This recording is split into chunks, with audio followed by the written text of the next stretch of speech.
Nuestro amado Dios, estamos agradecidos hoy que podemos juntarnos. Para algunos de mis hermanos, todavía horas las sagradas del sábado. Para algunos otros, Señor, ya las horas han pasado y estamos comenzando el día domingo, el primer día de trabajo, y te agradecemos, Señor, por la vida que nos das, por la fortaleza, la salud, por las bendiciones que derramas sobre nosotros día a día, Señor, que son incontables. Alabamos tu nombre, Señor, porque tú eres digno de recibir la alabanza, la honra, la lealtad, la obediencia de tus hijos, Señor, alrededor del universo. Y Señor, más aún nosotros que siendo los depositarios de tu gracia, nos has dado, Señor, la oportunidad de conocerte, de amarte, de ser salvos, Señor, a través de la sangre preciosa de Jesús. A pesar, Señor, de que hemos pecado y hemos caído tan profundamente. Gracias, Padre, por llamarnos de la oscuridad a la luz inmensurable. En estos momentos, Señor, pedimos que tu Espíritu Santo nos hable cuando vamos a estudiar Daniel, que nos guíes a la verdad, que abras nuestros ojos, nuestros oídos, que nos des un corazón que desee, Señor, escuchar la verdad y vivirla, para que así podamos honrarte en todo. Venimos como niños para ser enseñados por ti, pues no sabemos nosotros nada, somos ignorantes. Necesitamos a tu Espíritu, Señor, que sea el Maestro maravilloso que nos guíe a la verdad. Lo pedimos por Jesús. Amén. Muy bien. Estamos ahora, ya terminamos el capítulo 8 de Daniel. Vimos la semana pasada nuestra respuesta al día de la expiación, cómo nosotros debemos prepararnos y responder a la gran realidad que vivimos del día del juicio. Nosotros vivimos en el juicio. Comenzó el 22 de octubre de 1844. Esta fase del juicio terminará un poquito antes de que se cierre la gracia. Termina el juicio investigador y luego vendrá las plagas, todas aquellas cosas, pero es el juicio de los santos, de los justos. Luego viene el juicio de aquellos que no han sido salvos durante el milenio, y al fin del milenio entonces viene el juicio en el cual participan los impíos para mostrarles el por qué se han perdido. Así que el juicio cubre un periodo más de 1000 años. Es la parte más importante del plan de la redención y está cercanamente ligado a la cruz, como ya lo hemos visto.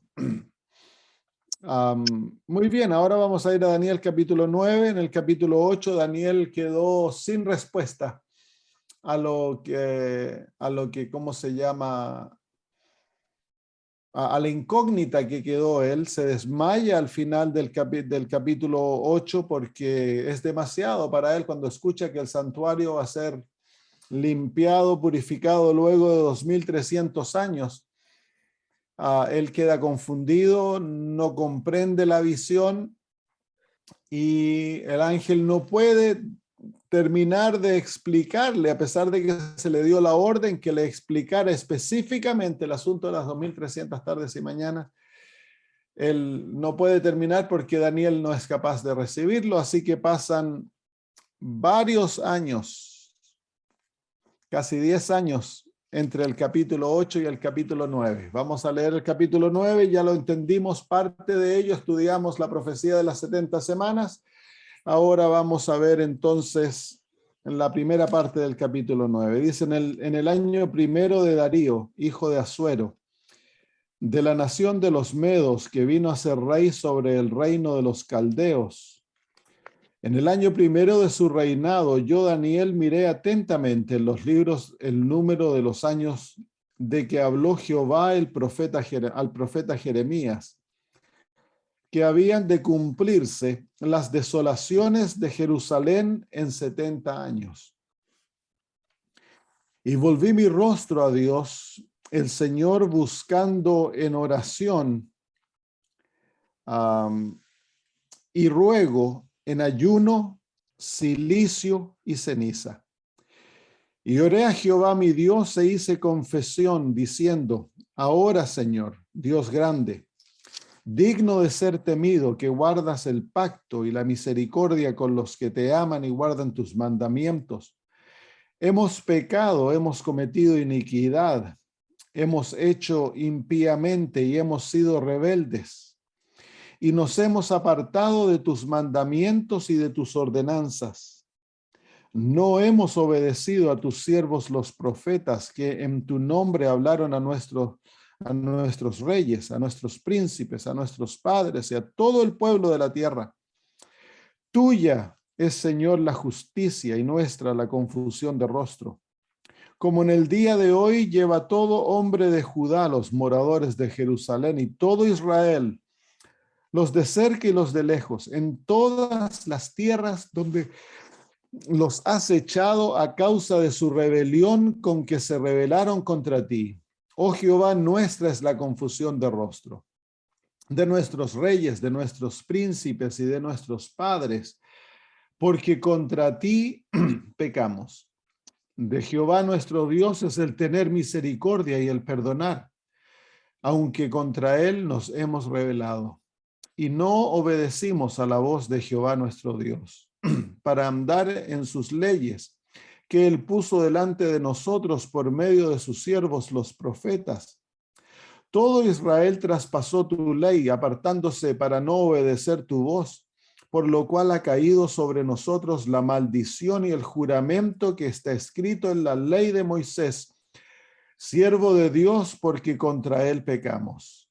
Y él ha cumplido la palabra que habló contra nosotros y contra nuestros jefes que nos gobernaron, trayendo sobre nosotros tan grande mal, pues nunca fue hecho debajo del cielo nada semejante a lo que se ha hecho contra Jerusalén. Conforme está escrito en la ley de Moisés, todo este mal vino sobre nosotros y no hemos implorado el favor de Jehová nuestro Dios para convertirnos de nuestras maldades y entender tu verdad. Por tanto, Jehová veló sobre el mal y lo trajo sobre nosotros, porque justo es Jehová nuestro Dios en todas sus obras que ha hecho, porque no obedecimos a su voz. Ahora pues, Señor Dios nuestro, que sacaste tu pueblo de la tierra de Egipto con mano poderosa, y te hiciste renombre cual lo tienes hoy. Hemos pecado, hemos hecho impíamente. Oh Señor, conforme a todos tus actos de justicia, apártese ahora tu ira y tu furor de sobre tu ciudad Jerusalén, tu santo monte, porque a causa de nuestros pecados y por la maldad de nuestros padres, Jerusalén y tu pueblo son el oprobio de todos en derredor nuestro. Ahora pues, Dios nuestro, oye la oración de tu siervo y sus ruegos, y haz que tu rostro resplandezca sobre tu santuario asolado, por amor del Señor. Inclina, oh Dios mío, tu oído y oye, abre tus ojos y mira nuestras desolaciones y la ciudad sobre la cual es invocado tu nombre, porque no elevamos nuestros ruegos ante ti confiados en nuestras justicias, sino en tus muchas misericordias. Oye, Señor, oh Señor, perdona, presta oído, Señor, y hazlo, no tardes, por amor de ti mismo. Dios mío, porque tu nombre es invocado sobre tu ciudad y sobre tu pueblo. Aún estaba yo hablando y orando y confesando mi pecado y el pecado de mi pueblo Israel, y derramaba mi ruego delante de Jehová mi Dios por el monte santo de mi Dios. Aún estaba hablando en oración cuando el varón Gabriel, a quien había visto en la visión al principio volando con presteza, vino a mí como a la hora del sacrificio de la tarde, y me hizo entender y habló conmigo diciendo: Daniel, ahora he salido para darte sabiduría y entendimiento. Al principio de tus ruegos fue dada la orden, y yo he venido para enseñártela, porque tú eres muy amado. Entiende pues la orden y entiende la visión. 70 semanas están determinadas sobre tu pueblo y sobre tu santa ciudad, para terminar la prevaricación, para poner fin al pecado y expiar la iniquidad, para traer la justicia perdurable y sellar la visión y la profecía y ungir al Santo de los santos. Sabe pues y entiende que desde la salida de la orden para restaurar y edificar a Jerusalén hasta el Mesías príncipe, habrá 7 semanas y 62 semanas, y se volverá a edificar la plaza y el muro en tiempos angustiosos. Y después de las 62 semanas se quitará la vida al Mesías, mas no por sí. Y el pueblo de un príncipe que ha de venir destruirá la ciudad y el santuario, y su fin será con inundación. Y hasta el fin de la guerra durarán las devastaciones. Y por otra semana confirmará el pacto con muchos. A la mitad de la semana hará cesar el sacrificio y la ofrenda. Después, con la muchedumbre de las abominaciones, vendrá el desolador, hasta que venga la consumación y lo que está determinado se derrame sobre el desolador. Muy bien, ahí se encuentra el capítulo 9. Está dividido en 2 grandes secciones. La sección donde vemos a Daniel orando en confesión y humillación y pidiendo a Dios que cumpla su palabra. Ese es el propósito de la oración de Daniel. Y luego se encuentra la visión de Gabriel, donde él le muestra la profecía de las 70 semanas. Muy bien, vamos al versículo 1. En el año primero de Darío, hijo de Asuero, dice Daniel, esto es alrededor del año 539, al año 538 antes de Cristo. La visión de Daniel 8 ocurrió en el año 3 del reinado del rey Belsasar, alrededor del año 553 antes de Cristo.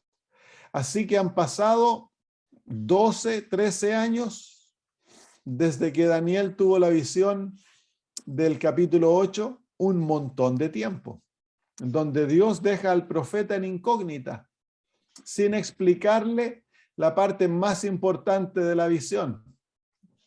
Es interesante cómo Dios muchas veces nos hace esperar para la respuesta a nuestras oraciones. Tristemente, muchas veces nosotros, cuando vienen incógnitas teológicas, corremos a tratar de encontrar una solución. Y si no encontramos la solución, nos desanimamos y muchos abandonan la verdad porque no entienden algún aspecto de la verdad. Bueno, aquí vemos cómo Dios obra. Dios revela la verdad paulatinamente. Y nosotros hemos de tener paciencia, hemos de cooperar con Dios. Cuando hay algo que no entendemos, no hemos de negar la luz que ya tenemos porque no entendemos un aspecto de la verdad. Hemos de orar y hemos de estudiar y hemos de esperar pacientemente que el Señor revele aquello que nosotros deseamos encontrar, ya sea para corregirnos o ya sea en revelación para enseñarnos. Hemos de ser humildes en el estudio de la verdad. Daniel esperó muchos años para que Dios le diera luz. Y cuando menos lo esperaba, el Señor le revela de una manera inesperada a través de otra visión lo que él necesitaba entender de aquella profecía. Y lo hace cuando Daniel se está humillando profundamente por él y por su pueblo. Tristemente, muchas veces nosotros nos acercamos al estudio de la verdad con un espíritu orgulloso, creyendo que lo conocemos todo, que lo sabemos todo, y que porque conocemos ciertos aspectos de la verdad, entonces somos dignos de juzgar otros aspectos. Y en eso cometemos errores. ¿Cuántos teólogos han caído porque son orgullosos, porque llegan a conclusiones y corren a conclusiones y luego presentan aquellas conclusiones y eventualmente ellos caen en su propia trampa y dejan la verdad o siguen enseñando teorías que dinamitan la fe de tantas personas dentro de la iglesia? Cuando Dios ha mostrado que algo es verdad, hemos de mantenerlo y no soltarlo. Cuando el Señor testifica a través de su palabra la verdad, hemos de recibirla y hemos de caminar en aquella verdad y vivirla. Y luego el Señor va a revelar más luz. Va revelando la revelación de la verdad. Es paulatina, es como la salida del sol, nos dice las Sagradas Escrituras. Y lo mismo ocurre con el error. Muchas veces se levantan personas que pareciesen que sus teorías y sus conclusiones son lógicas y son bíblicas, pero se oponen a las verdades ya confirmadas y reveladas en las Sagradas Escrituras y el espíritu de profecía, pero porque parecen tan atractivas, porque parecen tan lógicas, muchos corren detrás de aquello lo que ellos llaman nueva luz. Y al tomarse aquello, entonces fracasan en su fe y abandonan las filas del pueblo de Dios y eventualmente quedan muchos de ellos en total oscuridad. Entonces hemos de tener cuidado. Cuando se presentan nuevas teorías, no hemos de correr detrás de ellas, no importa cuán hermosas sean, cuán maravillosas sean. Hemos de estudiarlas y ver si contradicen la verdad. Si contradicen verdades ya establecidas, hay que rechazar aquellas cosas. Muchas veces lo que se llama nueva luz no es nada más que antiguo error que ha sido reempaquetado de una manera para tratar de engañar al pueblo. Y tristemente muchos caen porque no conocen la Biblia ni el espíritu de profecía. Andan buscando, son dependientes de lo que el pastor enseña, especialmente en nuestros países. Nos volvemos tan dependientes, es como los viejitos que no tienen dientes y se les da comida molida. Nosotros queremos comer comida molida, lo que el pastor, las conclusiones del pastor, lo que el pastor enseña, lo que tal teólogo, tal profesor enseña, entonces lo recibimos y estamos comiendo constantemente comida molida, ya masticada por otro. Ese no es el deseo de Dios. Cada uno de nosotros ha de conocer la verdad por su propio estudio. Hemos de fundamentar nuestra fe en las Sagradas Escrituras, no lo que en hombres concluyen de las Sagradas Escrituras. Entonces, y lo otro es de que muchas veces dentro de la iglesia tenemos una actitud católica. La actitud católica o la actitud carismática también es de lo que el pastor dice es autoridad. Y si un pastor lo dice, entonces, ¿cómo vamos a contradecir lo que dice el pastor? En la iglesia adventista, todos somos ministros de la palabra de Dios. Todos tenemos la autoridad de llegar a nuestras conclusiones. Y si alguien, no importa que sea el presidente de la conferencia general, no importa que sea un teólogo que tiene muchos títulos, contradice la Biblia y el espíritu de profecía, todos tenemos el derecho de negar aquello. Porque Dios nos ha dado a todos la autoridad de estudiar la Biblia, el espíritu de profecía y llegar a nuestras conclusiones. Entonces, hay que tener mucho cuidado de que porque el pastor lo dice, yo lo creo. Si el pastor lo dice, muy bien, suena bonito, qué bueno. Entonces vamos ahora a ponerlo a prueba, vamos a ver si esto está de acuerdo a lo que la Biblia y el espíritu de profecía enseñan. No acepten nadie que rechaza el espíritu de profecía, hermanos. Nadie. No permitan de que hayan personas que les digan de que que la hermana de White se equivocó, que ahora se anda enseñando de que poco menos que el Antiguo Testamento ya no se puede confiar dentro de la iglesia adventista, que los profetas se equivocaron en cuanto al entendimiento del carácter de Dios, y andan tantos adventistas que han caído sobre una burrada, porque eso es una burrada. Cristo Jesús tenía plena confianza en los en los profetas del Antiguo Testamento. Entonces ponen dinamita en las bases de la inspiración de las Sagradas Escrituras. Eso es mejor abandonar la confianza en un pastor, en un teólogo, que abandonar la confianza en la Biblia y en el espíritu de profecía. Entonces aquí vemos a Daniel, una paciencia increíble. Él no se desespera porque Dios no le ha mostrado la luz que él desea tener. 14 años espera como profeta para entender la visión que él había tenido. 14 años. ¿Qué nos queda más a nosotros que no somos profetas? Hay que tener paciencia, hermanos. La revelación de la verdad es paulatina. Dios nos revela verdad de acuerdo a nuestra capacidad de recibirla y de acuerdo a su plan maravilloso que Él tiene. Si caminamos con el Señor, si vivimos en su luz, el Señor va revelando más y más y más. Y también el Señor lo hace de acuerdo a nuestra obediencia. Si somos desobedientes a la luz pasada, el Señor no nos va a revelar nueva luz. Muy bien. En el año primero de Darío, hijo de Asuero.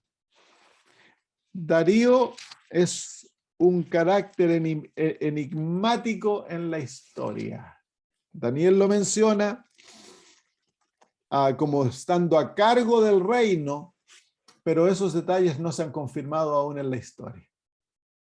Nosotros tenemos plena confianza. La Biblia es la verdadera historia y los detalles son todos 100% históricos. Y Daniel, como uno que vivió en la corte del rey, sabe mejor que los historiadores modernos los detalles de lo que ocurrió en aquellos días. Entonces, muchas veces no buscamos, si no hay confirmación histórica de los detalles bíblicos, se espera por evidencia. Puede que vengan, como pueden que nunca lleguen, porque hay tanto detalle en la historia que se ha perdido. Pero ya hemos visto que en el pasado, aquellos que atacaron la Biblia como que no era confiable, que eran mitos, han tenido que callarse porque la pala del arqueólogo ha descubierto detalles vez tras vez tras vez de lo que la Biblia dice. Así que no es la Biblia que se equivoca, es el historiador que se equivoca, es el ser humano que se equivoca. Hemos de tener una fe completamente segura en las Sagradas Escrituras. Inamovible, es la palabra de Dios. Toda la Biblia, desde Génesis a Apocalipsis, es inspirada por Dios y es completamente verdad y confiable.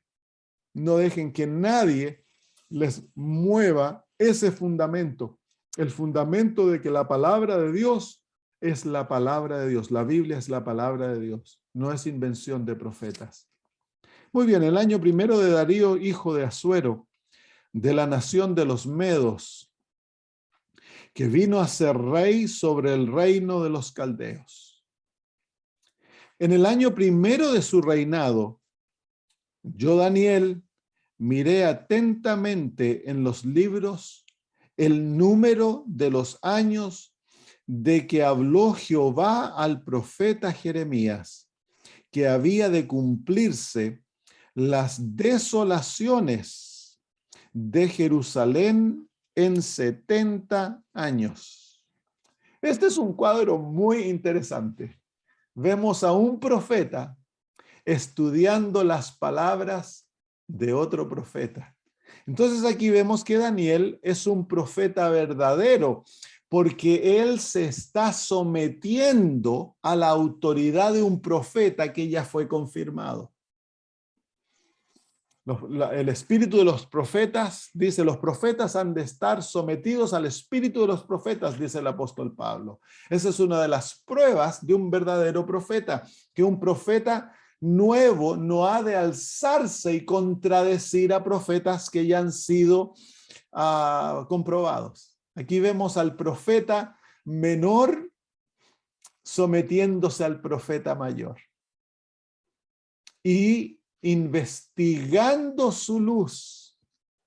Interesante, ¿no? Porque los profetas no tienen conocimiento ilimitado. Ellos, el conocimiento que tienen es el conocimiento que se les ha otorgado a través de revelaciones y el estudio de las Sagradas Escrituras. Tal cual nosotros aprendemos a través del estudio de las Sagradas Escrituras. Ellos tienen la ventaja que tienen una vida inspirada y que el Espíritu Santo los guía en el estudio de la palabra y les da una sabiduría mucho más profunda que la sabiduría que nosotros tenemos, porque el profeta es el ojo del cuerpo. Nosotros hemos de aprender a ver la realidad a través de los profetas. Si negamos al profeta, quedamos quedamos ciegos, en plena oscuridad, porque Dios ha determinado que los profetas son la revelación de la realidad divina. Y aquí vemos a un profeta estudiando a otro profeta, sometiéndose a la revelación de otro profeta. ¿Y qué es lo que él está estudiando? Bueno, Daniel está calculando los años. Daniel sabe que él ya lleva en Babilonia casi 70 años. Él vino en el año 605. Bueno, en el cuento, de la manera que ellos contaban, no cuentan los días como los contamos nosotros, en el hecho de que no tenían el calendario que nosotros teníamos, pero en su propia vida, él sabe que llegó como muchacho a Babilonia y él sabe exactamente los años que lleva en Babilonia. Entonces él sabe que el tiempo del cumplimiento de la profecía de Jeremías está a punto de cumplirse. Queda muy poco tiempo. Entonces él ahora comienza a estudiar aquella profecía de tiempo para ver cuán cerca están el cumplimiento. Qué maravilloso ejemplo. Porque recuerden, Daniel representa a la iglesia adventista, al pueblo adventista. Y el pueblo adventista, nosotros hemos sido llamados como Daniel para predicar el cumplimiento de profecías de tiempo. Y hemos de tener plena confianza que los profetas no se equivocan. Cuando Dios les da profecías de tiempo, hemos de estudiarlas, incluso profecías no de tiempo. Toda profecía que ha venido a través de la boca de los profetas va a encontrar cumplimiento y nosotros hemos de tener plena certeza de aquel cumplimiento. Nosotros podemos colgar todo nuestro peso, toda nuestra vida puede ser colgada de las palabras de los profetas. Dice: en el año primero de su reinado, yo, Daniel, miré atentamente un estudio cuidadoso de las palabras de Dios.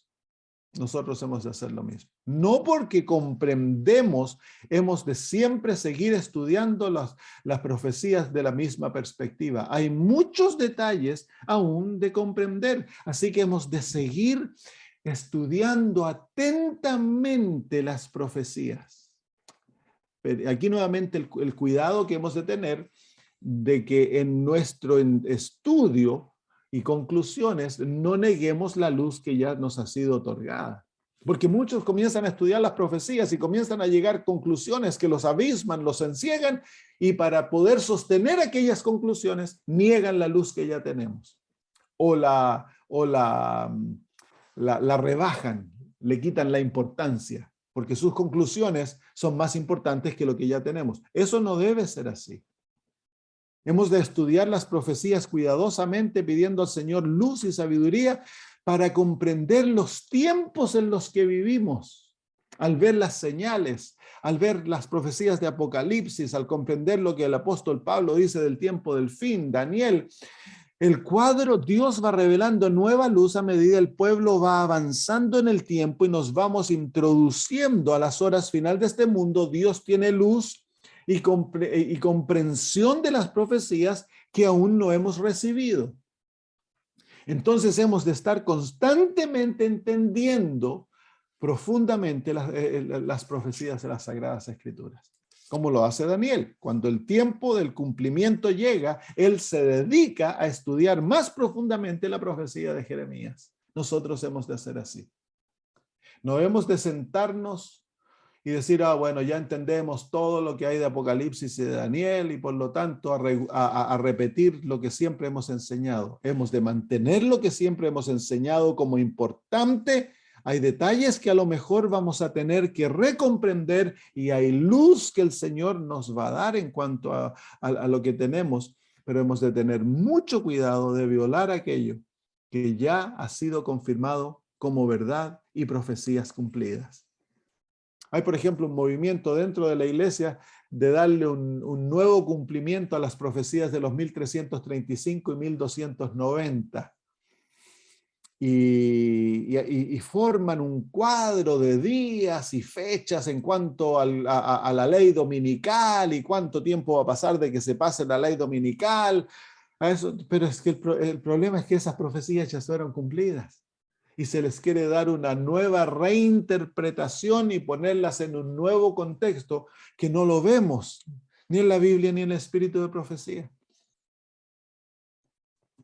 Entonces crean confusión, crean una falsa expectación.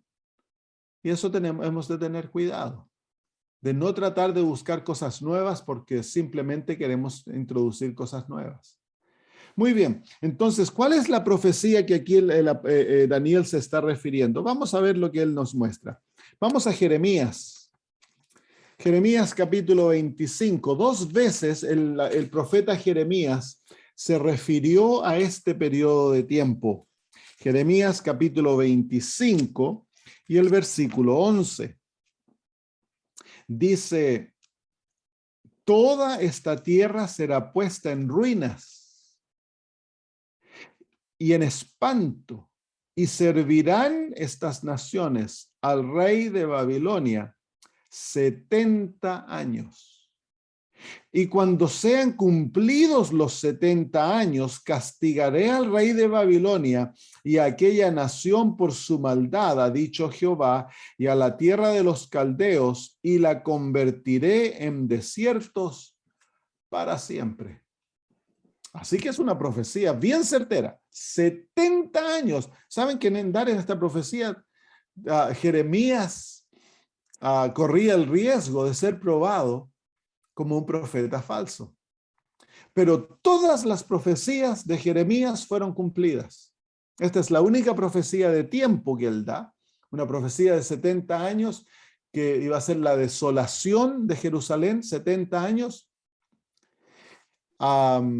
Y él, como se llama, y todas sus profecías ya se habían cumplido. Daniel vio el cumplimiento de las profecías. Él vio que todo lo que Jeremías había predicho a los reyes de Israel se cumplió, a los reyes de Judá. Entonces Daniel tiene plena certeza que Jeremías era un profeta divino y entonces ahora sabe que la profecía de los 70 años se va a cumplir. Entonces la estudia. Hay otra vez más donde aparece esto. En el capítulo 29 y versículo 10. Cuando algo se repite en la Biblia es porque es certero, va a ocurrir. José nos da esa clave para estudiar las Sagradas Escrituras. 29, versículo 10 dice, porque así dijo Jehová, cuando en Babilonia se cumplan los 70 años, yo os visitaré y despertaré sobre vosotros mi buena palabra para haceros volver a este lugar, porque yo sé los pensamientos que tengo acerca de vosotros, dice Jehová, pensamientos de paz y no de mal, para daros el fin que esperáis. Así que al fin de los 70 años se va a acabar la desolación de Jerusalén, Dios va a castigar a Babilonia y va a traer a Israel de vuelta a su pueblo. Ya parte se ha cumplido. Babilonia fue castigada, un nuevo imperio se levantó, así que Daniel sabe de que el cumplimiento de los 70 años está a punto de cumplirse. Entonces, ¿qué es lo que hace Daniel? Dice el versículo 2 de Daniel 9, dice, en el año primero de su reinado, yo, Daniel, miré atentamente en los libros del número de los años que habló Jehová al profeta Jeremías. Nuevamente aquí el énfasis. Habló Jehová al profeta Jeremías. La profecía de los 70 años no fue una profecía que se le ocurrió a Jeremías, que le vino porque tomó mucho vino o comió muchas papas. Jeremías recibió la profecía como palabra de Jehová. Enfatizo esto, yo sé que lo sabemos, lo enfatizo, pero por lo que está ocurriendo en Sudamérica, de este énfasis que se está haciendo, que los profetas del Antiguo Testamento se equivocaron y que ahora hay que corregirlos de acuerdo a la luz que tenemos del Nuevo Testamento. Eso es una posición falsa. Es la palabra de Jehová que vino a Jeremías. ¿Se equivoca Jehová?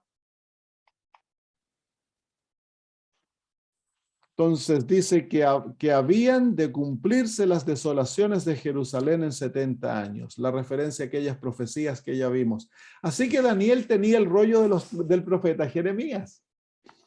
Dice ahí, él dice que yo, Daniel, miré atentamente en los libros, en los rollos que habían, como era tan largo el libro, se dividía en rollos que eran más fáciles de leer.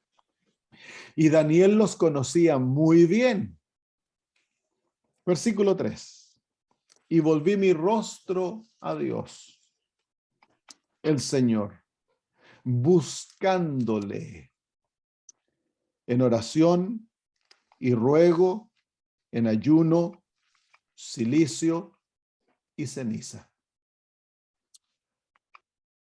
Yo me hago la pregunta, ¿por qué es que Daniel necesita orar, ayunar, rogar, humillarse en cilicio, cenizas, ayuno? ¿Por qué? Si ya la profecía fue dada. ¿No se va a cumplir la profecía sin que Daniel ore? Aquí hay un secreto que Daniel nos enseña, que cuando vemos la actitud que como pueblo hemos de tener cuando vemos el cumplimiento de las profecías, hermanos. Muchas veces nosotros tenemos la actitud de decir, bueno, Dios ya lo dijo, se va a cumplir, no importa lo que pase. Pero pareciese que el cumplimiento de la profecía está,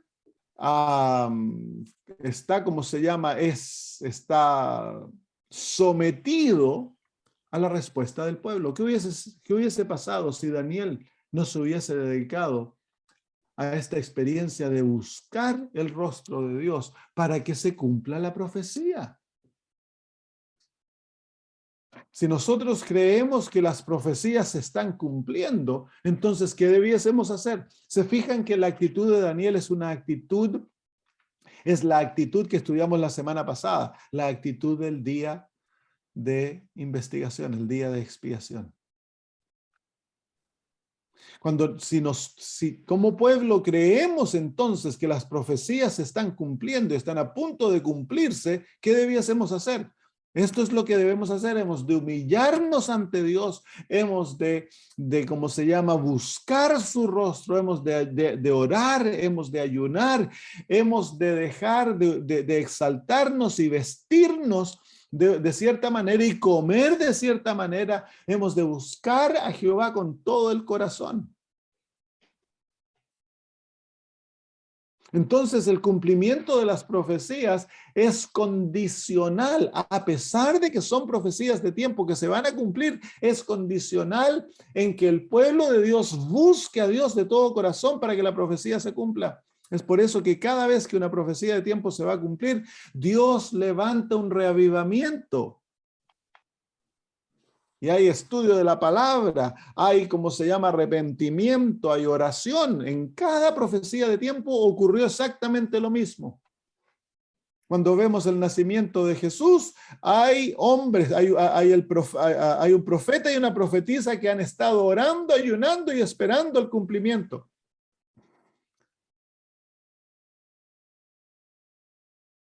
Lo mismo ocurre cuando uno estudia todas las profecías de tiempo. Cuando se van a cumplir, encontramos de que alrededor de aquel tiempo Dios levanta un gran reavivamiento. Entonces hay una unión entre el cumplimiento de profecía y la actitud que el pueblo tiene. Volví mi rostro a Dios, el Señor, versículo 3, buscándole. No porque Dios se aleja, sino porque nosotros estamos lejos. Es el corazón humano que tiene la tendencia a alejarse de Dios. Somos nosotros los que nos alejamos de Dios, no Dios de nosotros, buscándole en oración y ruego. La oración es el hablar con Dios, el ruego es la petición, es una petición profunda. Y luego dice, en ayuno. ¿Por qué el ayuno? Porque el ayuno muestra una actitud de que uno está dispuesto a abandonarlo todo para encontrar a Dios. Luego dice en ayuno, en cilicio y ceniza. Dos actitudes que muestran una humillación de Daniel profunda. Él se humilla ante Dios. Y esta humillación es muy linda porque en el versículo 19 el profeta dice en el versículo 18, inclina, oh Dios mío, tu oído y oye, abre tus ojos y mira nuestras desolaciones y la ciudad sobre la cual es invocado tu nombre, porque no elevamos nuestros ruegos ante ti confiados en nuestras justicias, sino en tus muchas misericordias. La actitud correcta en cuanto a la oración. Dios no responde nuestras oraciones por nuestras justicias, nuestras buenas obras. Dios responde nuestras oraciones por su misericordia. Y ante Él hemos de humillarnos. Es por eso que la postura correcta en la oración es la de rodillas. Cuando nos juntamos como pueblo, hemos de humillarnos ante Dios. Hay momentos que oramos de pie, pero durante el culto a Jehová hay que doblar nuestras rodillas ante Él para humillarnos ante su presencia. Manifestar que Él es Dios y que nosotros ante Él somos nada, ni merecemos nada. El gran profeta así lo hace. Se viste de ceniza y de silicio. Esto es un acto de dolor, de duelo. Él está vestido de duelo. ¿Por qué? Porque viene a confesar los pecados de él y del pueblo. Ahora, en el libro de Daniel no tenemos escritura que nos muestra pecado de Daniel. A Daniel se lo presenta como un hombre perfecto, pero él confiesa sus pecados y la actitud es muy linda. Vamos a ver eso en un ratito. Ahora, sí que nosotros, hermanos míos, hemos de tener una experiencia de abandono propio. Ya lo hablamos la semana pasada. Como cultura no nos vestimos de silicio y de ceniza, pero Dios nos ha dado una manera de vestirnos. Hemos de buscar a Dios en oración, hemos de dedicarnos al ruego, a la petición dedicada a Dios. Hemos de ayunar como pueblo para que Dios haga su voluntad, para que Dios nos prepare para el cumplimiento de las profecías, para que nos dé un espíritu humilde, para que Dios se acuerde de las naciones, que derrame su espíritu. Y eso ha de manifestarse en una vida de negación propia, en lo que comemos, el ayuno. Dios nos ha dado una dieta que es un ayuno, porque hemos de negarnos de todas las cosas que el mundo come. Y Dios nos ha dado una manera de vestirnos que ese silicio es la negación propia. No hemos de vestirnos por lujo, no hemos de vestirnos para mostrarnos a nosotros mismos. Nuestra vestimenta ha de ser linda, pero ha de ser humilde, ha de ser modesta. Tristemente, como pueblo estamos perdiendo la modestia. Vamos a presentarnos ante Jehová como que fuéramos a una fiesta. Muchas veces parecen las iglesias una manifestación de moda, un desfile de moda. Y tristemente se siguen las modas del mundo, no las modas del cielo. Entonces aquí el apóstol nos enseña que cuando vamos, el profeta nos enseña que cuando estamos viendo el cumplimiento de las profecías, hemos nosotros de humillarnos ante Jehová y hemos de buscarle con todo nuestro corazón. Versículo 4. Y oré a Jehová mi Dios e hice confesión diciendo, qué lindo, qué linda la actitud del profeta. A Jehová mi Dios. A Jehová mi Dios. Daniel tenía una relación personal con el Dios del cielo. Era Jehová mi Dios. Y el Dios del cielo tiene una relación personal con Daniel. Cuando envía al ángel, le dice el ángel personalmente, le trae el mensaje que Dios lo ama, que es un hombre muy amado por Dios. Eso es lo que Dios desea, que tengamos una relación íntima, personal, que Él sea mi Dios. el conocerlo, el caminar con Él, el vivir con Él, que nuestra vida esté íntimamente ligada con el Dios del cielo. Esa es la actitud que como pueblo hemos de tener. Recuerden, Daniel representa a la iglesia adventista. Esa es la actitud del remanente. Esa es la experiencia que como remanente hemos de tener. Daniel no está orándole a un Dios lejano que él no conoce, que él lo ve como distante. Daniel está hablándole a un Dios que es su Dios, su amigo, su Padre. Él tiene una relación íntima de amor con este Dios. Y oré a Jehová mi Dios e hice confesión diciendo. Y aquí se muestra por versículo tras versículo una de las confesiones, o es la confesión más linda que tenemos en las Sagradas Escrituras. Dice, ahora Señor, Dios grande, digno de ser temido, que guardas el pacto y la misericordia con los que te aman y guardan tus mandamientos. Aquí entonces lo primero que el profeta hace es exaltar a Dios. No salta a pedirle. En la oración hay muy poco del pedir favor personal. Él está pidiendo que Dios les perdone, pero Daniel no se olvida de exaltar a su Dios, a su amigo. Él sabe que Dios es el Todopoderoso. Así que miren cómo lo exalta. Dice, digno, Dios grande. Ahora, Señor, Dios grande, digno de ser temido. Digno de ser temido. Aquí entonces se ve la diferencia entre Dios y Daniel. Digno de ser temido. Es el mensaje del primer ángel, ¿no?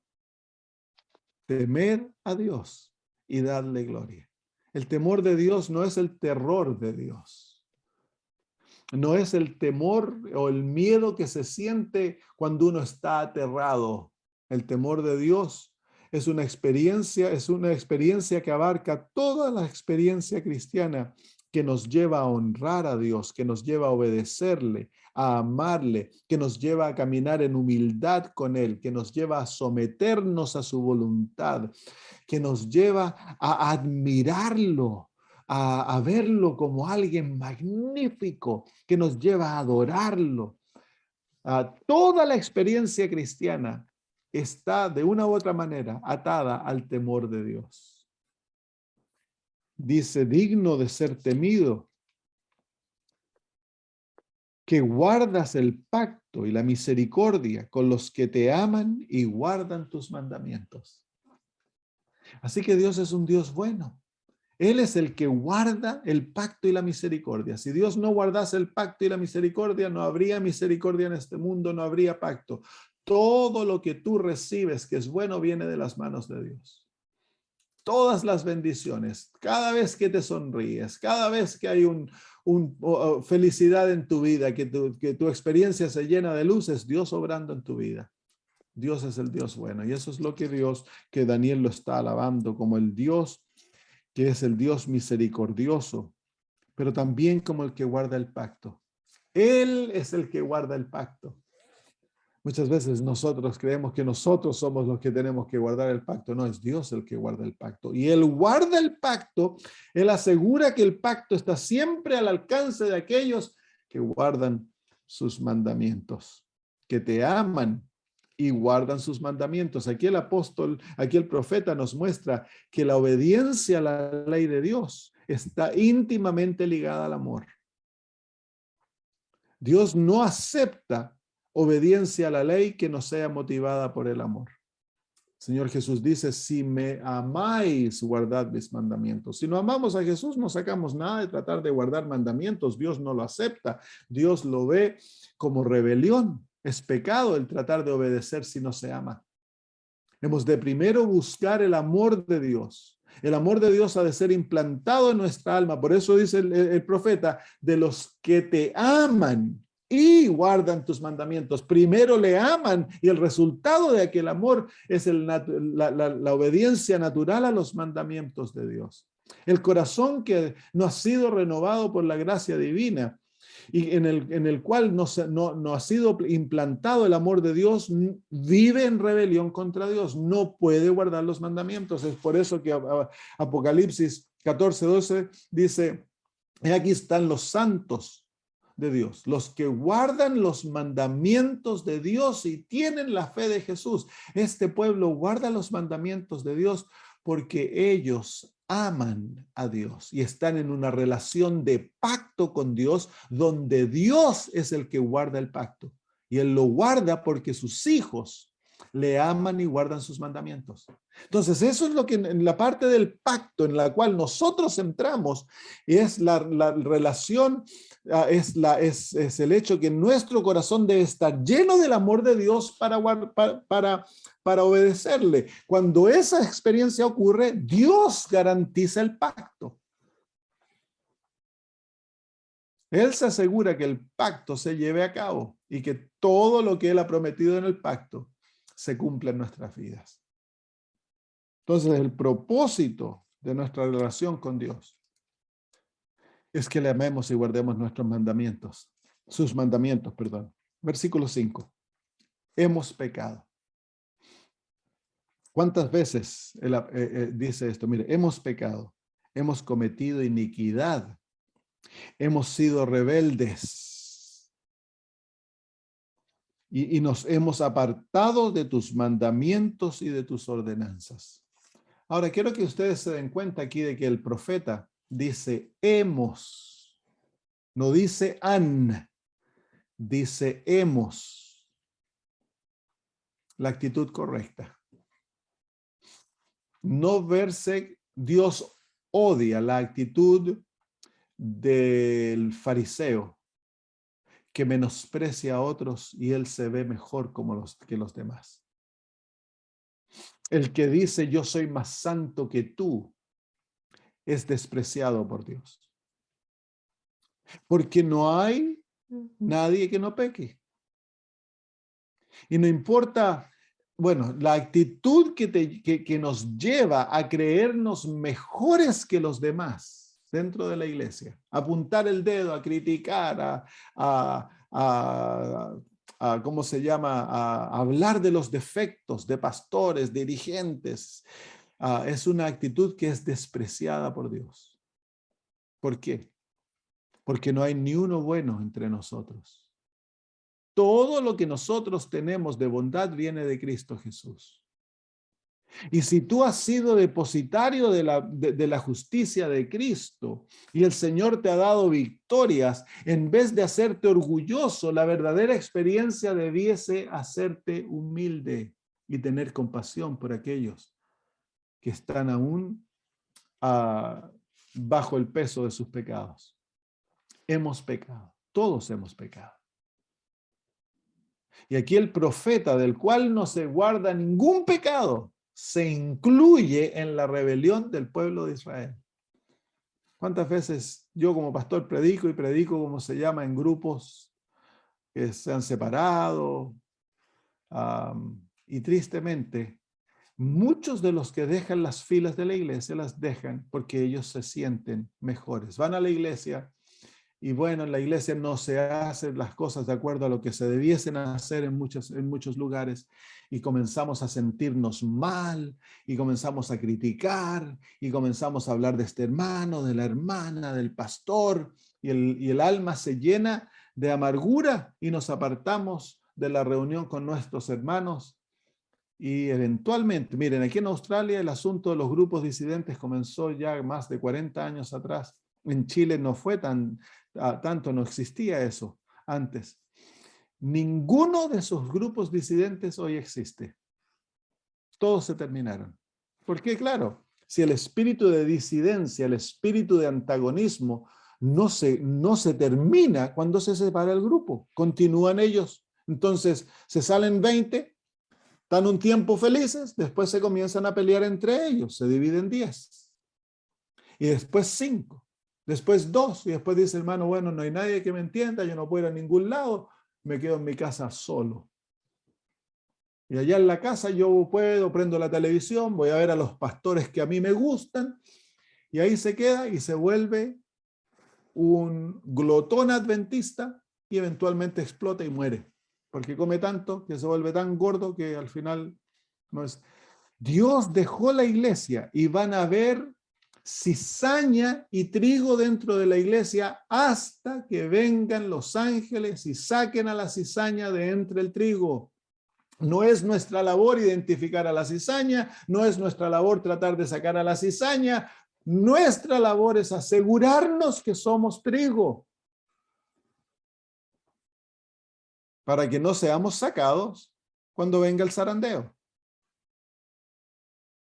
Dedícate a construir tu vida con Cristo y ayudar a tu hermano. No gastes tiempo el apuntando. Si tienes que corregir a alguien, habla. Si el pastor está haciendo malo, anda y hazle saber. Hay maneras de cómo se confrontar los problemas dentro de la iglesia. No necesitas callarte, puedes ir con amor, sentarte con el pastor, hacérselo saber dónde está equivocado, pero que te vea como que lo amas, no como que estás tratando de darle con un mazazo en la cabeza. Si después de todos somos hermanos, no importa que sean infiltrados, quien sea, si están dentro de la iglesia son tus hermanos y hemos de tratar de ayudarlos, que Dios juzgue y que Él se encargue de sacarlos.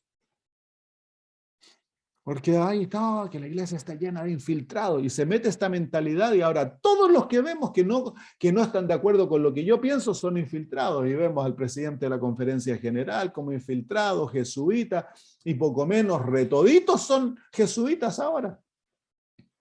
Entonces se crea la mentalidad en la mente que poco menos que la iglesia ya se volvió Babilonia y el Espíritu de Profecía dice que la iglesia adventista nunca va a llegar a ser Babilonia.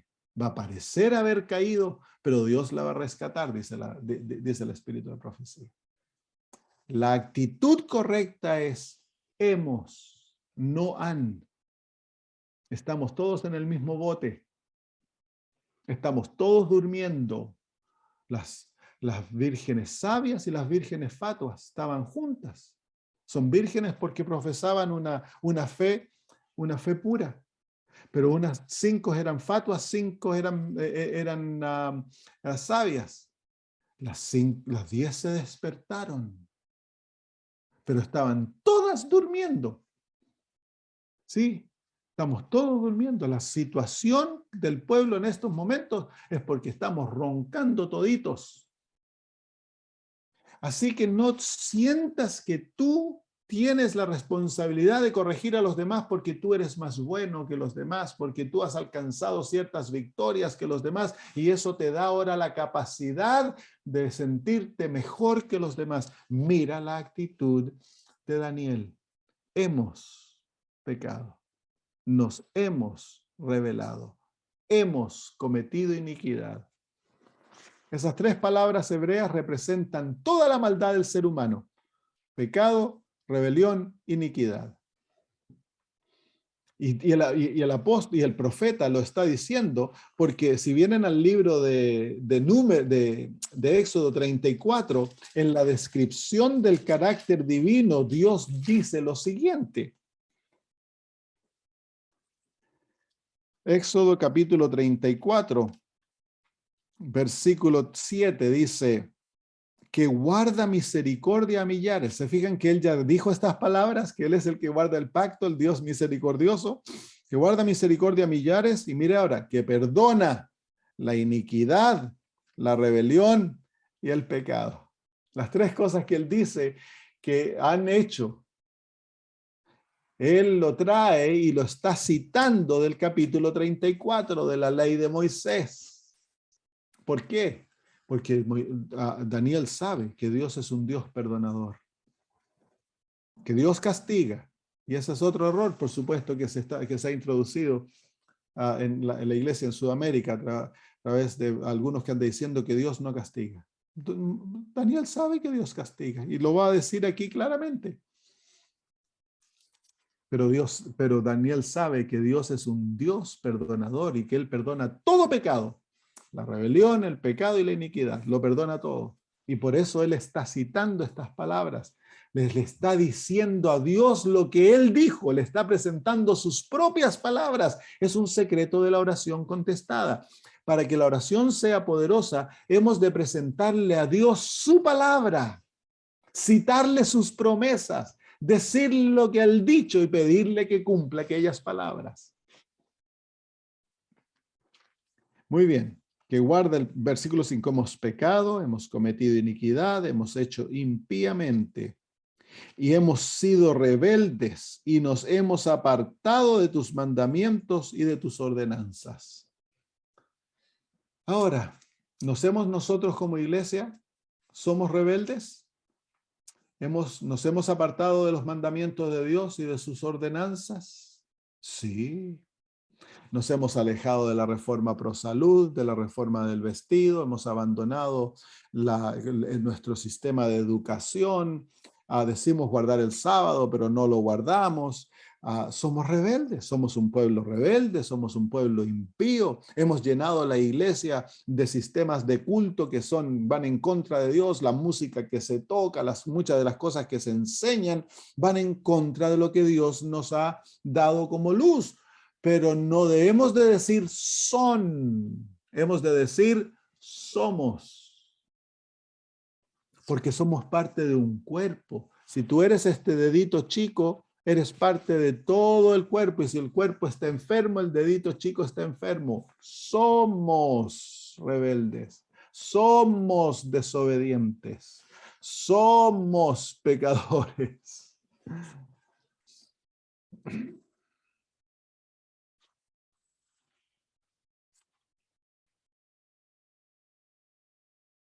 Muy bien, versículo 6. No hemos obedecido a tus siervos los profetas, que en tu nombre hablaron a nuestros reyes, a nuestros príncipes, a nuestros padres y a todo el pueblo de la tierra. Se está refiriendo a la experiencia que ocurrió antes de que ¿cómo se llama? Jerusalén fuese destruida. Dios les envió a Jeremías. Y luego, antes de ello, hubieron tantos profetas que les hablaron al pueblo, a sus reyes, pero fueron contumaces, duros de cerviz. Fueron rebeldes. A pobre Jeremías da una tristeza cuando uno lee el libro, lo tiraron en un pozo lleno de lodo, lo querían matar. ¿Por qué? Porque él les estaba diciendo las palabras de Dios. Entonces, en vez de nosotros dedicarnos a apuntar el dedo, ¿qué debiésemos hacer? Corregir nuestra propia vida, hermanos. El caminar en obediencia, en sumisión a Dios. El que está más cerca de Cristo se siente más malo que todos los demás. El que ha visto la hermosura de Jesús ve su propia imperfección en forma magnificada. El que pasa mucho tiempo a los pies de la cruz va a ser muy humilde, porque él ve cuán malo es y cuánto hizo sufrir a Cristo. Nunca va a haber en el corazón de aquel que pasa mucho tiempo a los pies de la cruz y contemplando a Cristo el sentido de que él es bueno por sí mismo. Y esto lo va a llevar a tener compasión de sus hermanos. Va a ser celoso por la verdad, celoso por lo correcto, pero compasivo con aquel que él se relaciona. La marca más clara que alguien está muy lejos de Dios es como el fariseo. Te doy gracias que yo no soy como aquel publicano, muy lejos de Dios. Si Jesús se mezclaba con las prostitutas y los publicanos y le encantaba estar con ellos, nunca los apuntó el dedo, los criticó. No era su deleite levantarlos del hoyo y sacarlos del lodo. ¿Cuánto más nosotros, hermanos? Si te sientes mejor que tus hermanos, es garantizado que tú estás lejos de Cristo. Si te andas fijando en los defectos de los otros, es porque no has pasado tiempo a los pies de Cristo. El que pasa tiempo a los pies de Cristo, los ojos son puestos en dos lugares. Primero en ti, te ves tan sucio que no quieres mirarte más. Ahora miras a Jesús, que es tu garantía. Él es tu hermosura. Él es tu todo. Entonces, te das cuenta, como el apóstol Pablo, que de los pecadores tú eres el más grande. Y esa visión de Cristo te va llevando a entregarte totalmente y abandonarte a ti mismo y esconderte en Jesús. Si vas a la iglesia a criticar, es porque en la semana no estás pasando tiempo con Jesús. Si tú pasases tiempo con Cristo, no irías a la iglesia a predicar, a criticar, irías a la iglesia a adorar a Jesús.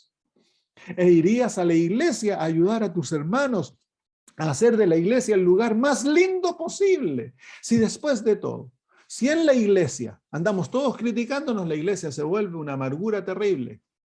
Pero si en la iglesia nos damos cuenta que todos estamos en la misma batalla y que todos vamos en el mismo camino, unos más adelante, unos más atrás, y que nos vamos a la iglesia a ayudar, a apoyar, a caminar juntos, no importa lo que pase y hacemos todo lo posible para hacer la iglesia bonita, entonces la iglesia va a llegar a ser bonita. Es mejor pasar el tiempo haciendo el bien que criticando, hermanos. La crítica te amarga el alma y destruye tu espiritualidad. Hemos, ha de ser la palabra, no han. Y requiere como se llama, humildad, porque como se llama Moisés, cuando Dios le dijo, apártate, que yo voy a destruir al pueblo. ¿Qué le dijo? Y te voy a hacer de ti un pueblo nuevo. ¿Se acuerdan lo que le dijo Moisés? Si no los perdonas, entonces rae mi nombre del libro de la vida. ¿Estamos dispuestos a hacer eso por nuestra iglesia? Señor, si no nos perdonas, si no nos reavivas, si no cumples tus palabras que has dicho en favor de tu pueblo, entonces, Señor, rae mi nombre del libro de la vida. Ese es el amor que hemos de tener por nuestros hermanos, por nuestros dirigentes. Un amor profundo. Hemos de amarnos los unos a los otros. Muy bien, versículo 7. Tuya es, Señor, la justicia y nuestra la confusión de rostro. Como en el día de hoy lleva todo hombre de Judá y los moradores de Jerusalén y todo Israel, los de cerca y los de lejos, en todas las tierras a donde los has echado a causa de su rebelión con que se rebelaron contra ti. Se fijan una cosa aquí que hay dos aspectos que el profeta menciona aquí, realidades espirituales. Una es la justicia y la otra es la confusión de rostro. La justicia trae luz, trae vida, trae libertad, trae paz, trae gozo. Cuando se acepta la justicia de Cristo y se vive de acuerdo a aquella justicia, entonces van a haber todas esas cosas. Va a haber luz en la vida, va a haber gozo, va a haber paz, va a haber libertad, va a haber amor en la vida, los frutos del Espíritu. Pero cuando se vive en pecado, cuando no estamos viviendo de acuerdo a la voluntad de Dios, hay confusión de rostro. Confusión. Ocurrió en el campamento de Josué, cuando Acán trajo el manto al campamento y los ligotes de oro y los escondió, inmediatamente hubo confusión. Josué dejó de orar, no lo hizo como cuando fueron a Jericó, se les olvidó la oración, planearon ellos el mismo plan, ellos creyeron que lo podían hacer, hubo confianza propia, fueron a la batalla, fueron derrotados. Y ahora había confusión. ¿Qué ocurrió? ¿Por qué ocurrió todo eso? Es que había pecado en el campamento. El pecado trae confusión de rostro. No sabemos qué hacer. Se pierde la dirección. Y es por eso de que sí, dentro de nuestra iglesia hay mucha confusión. En tantas maneras hay confusión. ¿Por qué? No porque los líderes están en pecado tan solo, sino que porque nosotros estamos viviendo una vida que va lejos de la voluntad de Dios. ¿Y qué trae? Confusión. Es la manera más clara de ver que hay cosas en mi vida que yo no estoy haciendo de acuerdo a la voluntad de Dios. Inmediatamente viene confusión, viene oscuridad, se pierde el sentido claro de la dirección de lo que se debe hacer. la agudez espiritual se pierde.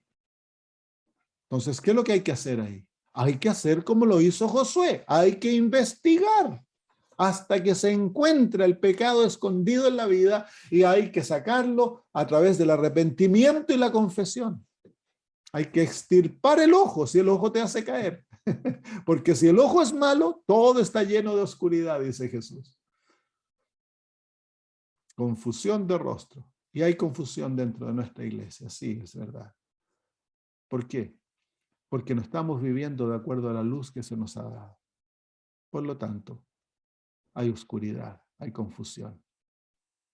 Entonces, ¿qué hemos de hacer? Busquemos, como Daniel, hemos de orar, rogar, ayunar, vestirnos de cilicio y ceniza. Buscar a Dios hasta que lo encontremos. Daniel ora en esta experiencia hasta que el ángel lo viene a visitar y le da luz. Lo mismo hemos de hacer nosotros. Hemos de orar al Señor. Hemos de buscar al Señor hasta que Dios nos da la respuesta a nuestra oración y la victoria es otorgada y la vida nuevamente hay paz, hay gozo y hay luz. No hemos de vivir en confusión, queridos hermanos. Dios no desea tener un pueblo que vive en oscuridad y confusión de rostro. Hemos de ser la luz del mundo. Versículo 8. Oh Jehová, nuestra es la confusión de rostro de nuestros reyes, de nuestros príncipes y de nuestros padres, porque contra ti pecamos. Repite el mismo pensamiento. Y esto es una lección para nosotros. Versículo 9. De Jehová nuestro Dios es el tener misericordia y el perdonar, aunque contra él nos hemos rebelado. Qué maravilloso. Qué maravilloso tener un Dios que le encanta perdonarnos. Es un Dios misericordioso. Que si estamos dispuestos a con humildad reconocer, Señor, perdóname, yo he estado tomando café, he estado, ¿cómo se llama? He estado tratando mal a mi esposo, he estado mirando cosas malas en la televisión, he albergado orgullo en mi corazón, me he exaltado a mí mismo, me creo bueno. Perdóname, Señor, he dejado de orar, he dejado de estudiar tu palabra. Perdóname, Señor. Si vamos a Él en confesión y arrepentimiento, el Señor perdona todo. Él perdona la rebelión, la iniquidad y el pecado. Todo lo perdona. Tenemos a un Dios misericordioso, maravilloso, pero hemos de constantemente investigar la vida, porque el pecado es sigiloso, mora en nosotros. Y tarde o temprano nos engaña y comenzamos a hacer cosas que excusamos y nos apartamos de Dios, perdemos su bendición y comenzamos a vivir en confusión. A todos nos pasa, a mí me pasa. El Señor me tira las orejas. Hijo, ¿por qué estás haciendo eso? Perdóname, Padre. Quiero que dejes de hacer eso. Sí, Señor, lo dejo y después de unas semanas, ahí estoy de nuevo. Entonces, no hay poder en la oración, hay confusión, tristeza. Entonces, y a veces, si somos más cabezas duras, el Señor permite la enfermedad, saca las bendiciones materiales, hay problemas en el hogar. Entonces hay que investigarse la vida, amigos. No tengan miedo, hermanos. Si lo peor que puede pasar es encontrar un pecado y que tengan que arrepentirse. Alabado sea Dios.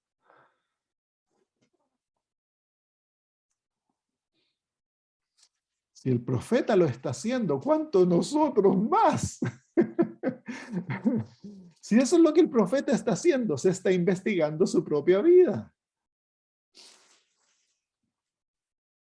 De Jehová nuestro Dios es el tener misericordia y el perdonar, aunque contra él hemos pecado. Muy bien, tiempo de terminar. Muy bien, vamos a terminar entonces.